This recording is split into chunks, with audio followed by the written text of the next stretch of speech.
मैं 4 दिनों से लगातार दौड़ते दौड़ते परेशान हो गए।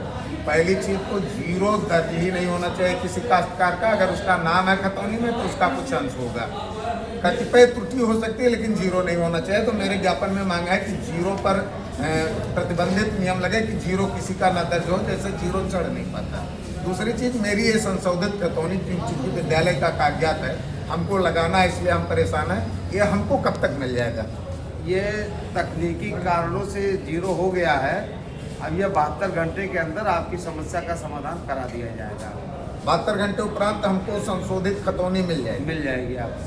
एसडीएम साहब के स्तर से भी आप लोगों की वार्ता हो चुकी है? वार्ता हुई है सर से, और ये तकनीकी कारण। अच्छा, निकट भविष्य में कोई और काश्तकार परेशान ना हो, जीरो न चढ़े, उसके संदर्भ ऐसा में भी कुछ संज्ञान में कोई प्रकरण आया नहीं है। अगर आएगा तो उसका तुरंत निस्तारण कराया जाएगा।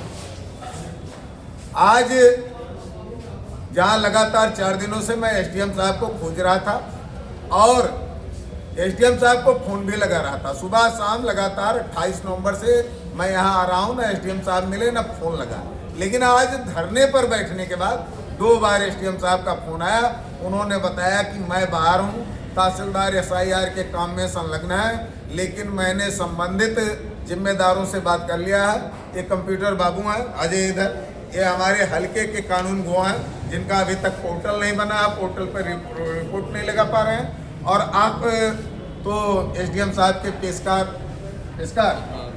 साहब है ही हैं, तो आप तीनों वहां से निर्गत किए गए हैं कि आप आश्वासन दीजिए। और क्लियर कट आश्वासन यही मिला है कि 3 दिन में, यानी बृहस्पतिवार की शाम अन्यथा शुक्रवार की सुबह संशोधित खतौनी तो मिल ही जाएगी। निकट भविष्य में किसी काश्तकार को ऐसी समस्या ना हो, जीरो नहीं दर्ज होगा, इस दिशा में भी कार्रवाई होगी। इस आश्वासन के बाद मैं धरना तो समाप्त कर रहा हूं, लेकिन अगर समय आप लोगों ने स्वयं लिया, तय समय के अंदर काम नहीं हुआ तो फिर अगली बार धरना आर पार कर